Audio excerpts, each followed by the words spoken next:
Армысыздар ағайын, назарларыңызға тәуліктің ақпараттық бағдарламасының кезекті санын ұсынғалы отырмыз. Студияда Олжас Уәли.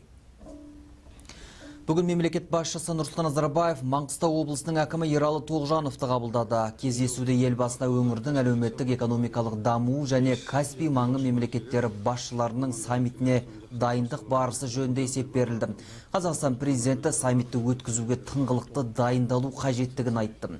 Ералы Тоғжанов өндіріс, құрылыс, ауыл шаруашылығы және инвестиция тарту салаларындағы мемлекеттік және салалық бағдарламалардың жүзеге асырылуы барысын баяндады. Елбасының өткен жылы келген кездегі нақты тапсырмаларына байланысты, оның ішіндегі әлеуметтік экономикалық сұрақтарға байланысты жауаптар берілді. Нақты істелінген жұмыстар туралы, оның ішінде өндіріс көлемінің тұрақты деңгейде ұстау мәселесі, құрылыс саласын ары қарай дамытуға мәселесі, ауыл шаруашылығын дамытуға байланысты үлкен сұрақтар, соның бәрі күн тәртібіне шығарып нақты талқыланды. Мемлекеттің ақшасын тиімсіз оңды-солды шашқан министрліктер жұмысы сынға алынды. Меморгандар мен ұлттық компаниялар халықаралық кеңесшілерді тартуды, қомақты қаржы жұмсауды әлі де жалғастырып келеді. Осылайша қазына қаражаты үнемделмей отыр. Бүгін мәжілістің жалпы отырысында үкіметтің және республикалық бюджеттің атқарылуын бақылау жөніндегі есеп комитетінің 2016 жылғы республикалық бюджеттің атқарылуы туралы заң жобасы қаралды. Долговая устойчивость страны остается стабильной. Еліміздегі мемлекеттік және ұлттық компаниялар халықаралық кеңесшілерді жұмысқа көп алады, ал олардың еңбек ақысы жергілікті мамандардан 3-4 есе асып түседі. Сонымен бірге олардың еңбек ақысын реттеу бойынша нормативтік құқықтық база жоқ. Осы орайда сарапшыларды тарту бойынша бірыңғай орталықты құру жолымен халықаралық кеңесшілер қызметтеріне шығыстарды оңтайландыру жөн болар еді. По данным счетного комитета, Есеп комитетінің есебінде көрсетілгендей, Бақыт Тұрлыханұлы сіздің бақылауыңыздағы министрлікке салықтық әкімшілендіруді реформаландыруға қаржы жұмсалды. Сондай-ақ қаржы министрлігі департаменттері мен қызметкерлерінің жұмысын тиімділігін көрсететін көрсеткішті дайындау үшін аталған қарыз пайдаланған. Қарыздың мөлшері 14%. Сіздерге осы жұмысты жүргізу үшін неліктен ақш пен Евроодақтан маман шақырту қажет болды? Бақыт Тұрлыханұлы, сізден артық қол астыңыздағы қызметкерлердің жұмысын кім бағалайды? Ал бұл сынға қаржы министрі Бақыт Сұлтановтың өз айтар жауабы бар. Жыл сайынғы бюджет тапшылығы осы қарыз ақшасымен толтырылып отырған. Сондықтан мемлекеттік қарыз өсіп кеткен.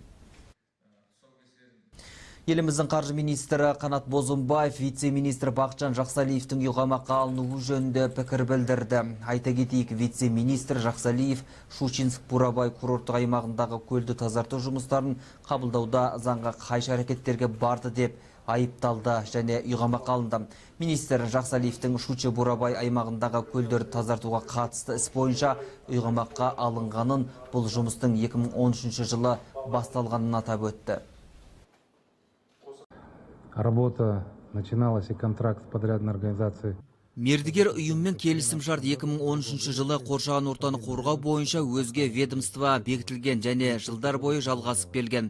Күдік тудырған эпизод 2015 жылға қатысты. Ол кезде мен мүлдем басқа жерде жұмыс істеп жүргенмін. Сондықтан бұл мәселе бойынша пікір бере алмаймын. Оның үстіне құжаттарды ұлттық бюро алып кетті. Тергеу жүріп жатыр. Алматыда менингит ауруы тарап жатыр деген ақпарат әлі басылмады. Тіпті желде есе түсті. Әлеуметтік желі арқылы көшеге көп шықпаңдар, балаларыңа сақ болыңдар деген мәтіндегі хабарламалар қарша борады. Соңғы кезде WhatsApp желісі арқылы жаппай антибиотик қабылдау керек деген ақпаратта тарады. Бұл хабарламаға сенбеңіздер дейді Алматы қалалық қоғамдық денсаулық сақтау департаментінің басшысы Айзат Молдақасымова. Себебі антибиотик дәрілері тек науқаспен байланыста болған адамдарға ғана жазылады. Бұл процесс дәрігерлердің бақылауында болуы керек. Халық тек ресми органдардың мәлімдемесіне сенуі тиіс дейді мамандар. Алматыда қауіпті вирус жұқтырды деген күдікпен 48 адам дәрігер көмегіне жүгінген. Оның ішінде 32 адамға менингокок жұқпасы бар екені зертханалық түрде расталды. Өкінішке қарай олардың 6-ауын ажалдан арашалап қалу мүмкін болмады. Мамандар марқұмдардың барлығы да ауруын асқындырып алған дейді. Барлық тіркелген өлім жітімнің себептері біріншіден науқастардың уақытысында медициналық көмекке қаралмауы, өздері емделу, біреусі 8-ші күнге, біреусі 4-ші күнге. Тағы 2 бала өлім тіркелген, екеуі де частный клиника дейміз ғой, солардан көмек алып, о жерде керекті көмегін алмағаннан кейін бізге больницаға ең жағдай нашарланған кезіне түсті. Алматыны жұқпалы індет жайлады деп даурыққан жұртқа дәрігерлерден құлақ қағыс. Егер сіздің иммунитетіңіз күшті, денсаулығыңыз мықты болса, және осы дертке шалдыққан адаммен қарым-қатынаста аз ғана уақыт болсаңыз, онда бұл инфекция сізге жұқпайды. Қауіпті жұқпа 3 сағаттан астам уақыттан асқан кезде ғана жұғады екен. Менингококк инфекциясы адам-адамнан жұғады. Ол үшін жұғу үшін жаңағы уақыт керек. Амандасып, жаңағы сөйлесіп, 1-2-5 минутта ішінде жұғу мүмкін емес. Соған байланысты әрине жаңағы автобуспен жүрсеңіз, қоғамдық көлікпен жүргеннің өзінде сақтық керек, маска киіп жүру керек. Метроға барсаңыз да, автобуспен жүрсеңіздер де халық енді өз-өзінің денсаулығын сақтау керек. Мына бүгінгі жағдайда жаңағы осы рекомендациямыз осындай болады. Әзірге мамандар марқұмдардың қауіпті індетті қайдан жұқтырғанын анықтай алмай отыр. Сондықтан қала тұрғындарына адам көп шоғырланатын жерлерге бармауға кеңес береді. Тіпті балалардың қатысуымен өтетін кейбір шаралар кейінге шегерілген. Дәрігерлер бұл жұқпалы аурудың ақпан мен мамыр айларында өрши түсетінін жеткізді. Қазір ауа райы құбылмалы, әрі салқын болғандықтан індеттің қаупі әлі де сейілмей тұр. Алма Мұханова, Талғат Жанбота, СТВ. Алматы қаласында еңбек инспекторлары азаматтардың еңбек құқықтары мен мүдделерін қорғауға бағытталған тексеру жүргізді. Нәтижесінде 2389 қызметкердің конституциялық және еңбек құқықтары қорғалып, жұмысшыларына жалақы бойынша берешегі бар кәсіпорындардан 442 миллион теңге төленді.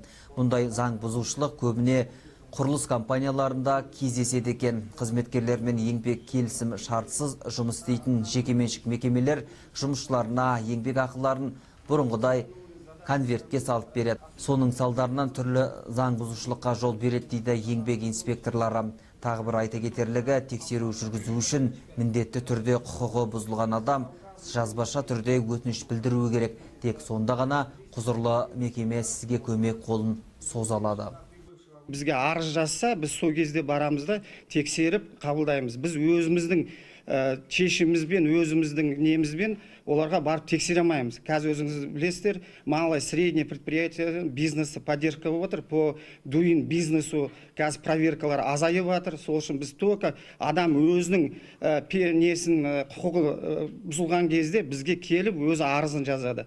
Қазір электронный вариантпен де жазуға болады. И келіп өзіміздің консультация. Күніге бізде управлениеде бір адам инспектор бағана консультациямен тексертіп бәрін егіп тұрады. Сол үшін адам біз өзіміз барып предприятияны барып тексере алмаймыз. Өскеменде берешегі барлар енді банктен несие ала алмайды. Өйткені мұндағы көптеген тұрғындардың пәтер иелері кооперативіне беретін қарызы 200 миллион теңгеден асып кеткен. Сондықтан көрсеткен қызметтеріне байланысты ақысын ала алмай жүрген пик жұмысшылары амалсыз осындай қадамға барып отырмыз дейді. Универсал пәтер иелер кооперативтеріне үйлерінің 16 миллиондай қарыздары бар, тіпті алдыңғы жылдардікі де төленбеген. Бұған дейін тиісті ақшаларын сот арқылы да өндіріп алмақ болған, бірақ ол істерінен нәтиже бермеген. Өйткені басқа амалымыз қалмады. 2016-2017 жылдары тек қана соттың шешімімен өндіріп алуға тырыстық. Оған дейінгі жылдары жай түсіндіру жұмыстарын жүргіздік. Ескерту жасадық. Өзіміздің ақпараттық базамызды толықтырдық. Енді амалсыз осы қадамға барып отырмыз. Қалада жалпы саны 160-тай пәтер иелері кооперативі бар. Одан өзге 20 жеке кәсіпкер мен серіктестіктер де осы мақсатта қызмет көрсетіп отыр. Үй иелерінің қарыздары бір шамаға жеткен. Сондықтан биыл пәтер иелері кооперативтермен несие бюро мамандары меморандум жасаған. Мақсат борышкерлердің несие рәсімдеулеріне кедергі жасау арқылы міндетті төлемдерін қайтару. Банк будет делать запрос в кредитное бюро. Несие бюросына сұраныс жіберген кезде борышкерге несие рәсімдеуге болмайтындығы туралы ақпарат алады. Ол жерде кімнің қай күнге қанша қарызы бар екендігі туралы мәліметтері болады. Міне сондықтан Қордаланып қалған қарызды жинап алуымыз үшін осындай қадамға барып отырмыз. Бұл нәтижесін береді деп сенеміз. Бұл мәселеде жауапты қызметкерлер белсенділік танытса, мұндай көп қаражат жиналмас еді. Ал ПИК қызметкерлері барымызды салып, жұмыс істеп отырмыз деп ақталуда. Дегенмен тұрғын үй қызметінің мамандары жазда істелетін жұмыстар толық аяқталмай қала ма деп алаңдаулы. Астанада Қорғаныс министрлігі спорт әскери қызметкерлерін сән салтанатпен қарсы алды. Эверест шыңын бағындырған капитан Мақсұт Жұмаев пен өзге де әскери спортшылар республикалық халықаралық жарыстарда жеңіс тұғырынан көрінді. Жыл басынан бері 100-ге жуық әскери қызметкерлері мен орталық спорт клубының штаттық командасы 25 спорттық шараға қатысты. Барлық жарыста олжалы оралды. Бокс, грек-рим күресі, дзюдо сияқты спорт түрлерінен өткен Азия әлем чемпионаттарында жүлдегерлер атанды. Қорғаныс министрі Сәкен Жасұзақов барлық әскери спортшыларды құттықтап, құрмет грамоталарын табыс етті. Спортшылар өз кезектерінде бұл жеңістің мән мағынасы зор екендігін айтты. Мы, спортсмены, с гордостью несем. Біз спортшылар мемлекетіміздің көк байрағын үлкен мақтанышпен халықаралық жарыстарда алып шығамыз. Біз сондай-ақ әскери форманы кигенімізді де мақтан тұтамыз. Ол өте маңызды, өйткені біз өскелең ұрпаққа, балаларымызға үлгі болуымыз қажет. Спорт жанкүйерлері үшін жағымды жаңалық. Қазақстанның атын шарықтатып жүрген жерлесіміз кәсіби боксшы Батыр Жүкембаев елге оралды. 13-ші жекпе-жегін жеңіспен сәтті аяқтады. Боксшы WBC чемпиондық белдігіне ие болды. Әуежайда қарсы алуға жиналған қауым қош үмітпен қарсы алды. Бағын сынауға шыққан спортшы үшін жанкүйер қолдауы қашанда маңызды болмақ. Айта кетейік, Батыр Канадада аргентиналық қарсыласы Джонатан Хосе Энисті 7-ші раундта техникалық нокаутпен жеңген болатын. Ең біріншіден қазақ еліне, қазақ халқына рахмет. Маған осындай бір құрмет, осындай бір ыстық лебізбен мені күтіп атқандарына Алла разы болсын.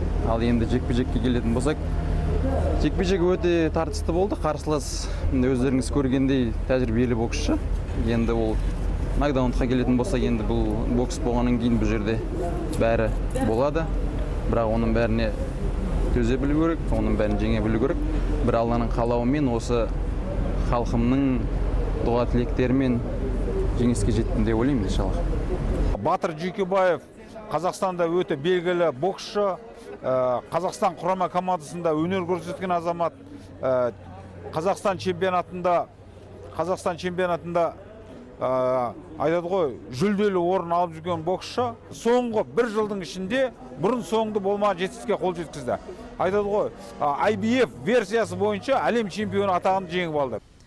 Бұдан былай елімізде акциздердің бағасы 2 есеге дейін қымбаттауы мүмкін. Тіпті бүгін денсаулық сақтау министрлігінде өткен жиында кей сарапшылар темекі өнімдерін мүлдем сатылымнан алып тастауды ұсынды. Европа елдері бойынша жыл сайын 500 миллион халық темекінің кесірінен көз жұмады, және темекіні көп тұтынған адамдардың 22% рак ауруларына шалдығады.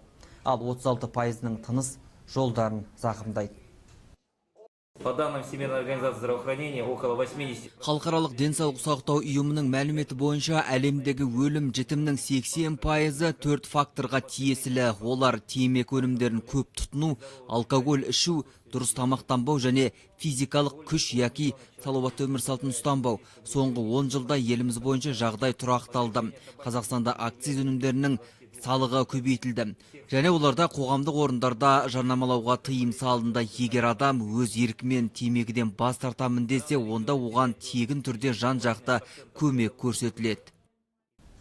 Мамандар егер темекінің бағасын өсірсек, онда балалар мен жас өспірімдер арасында темекіні тұтыну 8%-ға дейін төмендейді деп отыр. Алматыда педиатрия орталығында инновациялық сынып ашылды. Озық қондырғылармен жабдықталған смарт школ оқу сыныбы онкологиялық дертке шалдыққан балаларға арналған. Орталықта бүгінгі күні 100-ден астам бала ем қабылдауда. Сынып іші заман талабына сай безендірілген. Енді емделуші балалар жаңа форматта оқитын болады. Бізде көп жылдан бері 63-ші мектептен мұғалімдер келіп дәріс беретін. Олар әр жеке баламен палатасында жұмыс жасап, орысша, қазақша сабақ беріп, негізгі пәндерден сабақ толығымен беріп, оқу жылы біткен соң табельдерін қолдарына ұстататын. Әрине, осы кезде мынандай смарт скул ашылғаны балаларға көп мүмкіндік береді деп ойлаймыз. Балалар өз құрбыларынан қалмай ары қарай дамуына мүмкіндік бар. Олар өздеріне қызықты шахматы сияқты сурет салу, ағылшын тілі, роботы конструирование деген пәндермен айналысуға мүмкіндік пайда болды. Еліміздің солтүстік өңірінде Қазақстандағы жалғыз киномеханик тұрады. Елді мекендерді аралап, киноларын негізінен тегін көрсететін Жәнібек Қапесовтың кино аппаратын тек мұражайдан көруге болады. Көненің қондырғысын іске асырып отырған киномеханиктің мақсаты қарттардың есіне жастық шақтарын салып, өскелең ұрпақтың рухани баюына аз да болса септігін тигізу. Солтүстік Қазақстан мен Ақмола облыстарында Жәнібек Қапесовты білмейтіндер кемде-кем 45 килограммдық екі ауыр сөмкесін арқалап, ауыл-ауылдар аралайтын ақсақал тұрғындарға кеңес үкіметінде шығарылған кинолар мен мультфильмдер көрсетеді. Әсіресе клуб, кинотеатр жоқ елді мекендердің тұрғындары Жәнібек ағаның келуін асыға күтеді екен. Көбіне мен аға кәрі кісілердің үйіне барамын, о кісілер енді үлкен кісілер ғой енді, ностальгия дейтін, үнді киноны жақсы көреді. Сосын мына жетім баларға, осы өткен айда Айыртау ауданына бардым жетім баларға, сосын мына Урюпинка дейтін Ақмола облысында, сосын Щучинскийда, Макинскийда болдым кәрі кісілерге. Осы үнді киноларды қойып, олар риза болды. Жәнібек Оспанұлы 80-ші жылдары киномеханик мамандығын меңгеріп, 10 шақты жыл ауыл клубтарында жұмыс істеген.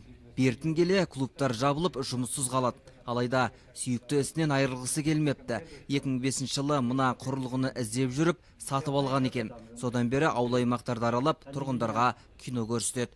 Бұрынғының адамдары Жәнібек ағаның киноларын көріп отырып, жастық шақтарын еске алса, өскелең ұрпақ үшін бұл аса қызық, ерекше дүние. Мен оны бірінші рет көріп тұрмын. Бұл телевизор сияқты емес, қол арқылы жүргізетін кинопроект. Ол маған ұнады. Ағай бізді қабырғадан оны көрсетті. Қазіргі мультфильмдар планшеттен, ноутбуктан және телефоннан көрсетеді. Бала кезден кино әлеміне ғашық болып өскен Жәнібек аға бойымда күш қуатым бар кезде бұл ісімнен бас тартпаймын дейді. Айта кетерлігі сүйіктісінен тауып отырған табысы да жоқ. Өйткені қарттар үйі мен балалар үйіне тегін барса, ауыл тұрғындарынан небәрі 100-200 теңге алады екен. Киномеханиктің ендігі арманы қоржынындағы қазақша кинолардың санын арттыру. Олдас Уәли, Бағдат Әлішев, СТВ телеарнасы. Бүгін айтарымыз осы ағайын, келесі кездескенше аман есен болыңыздар.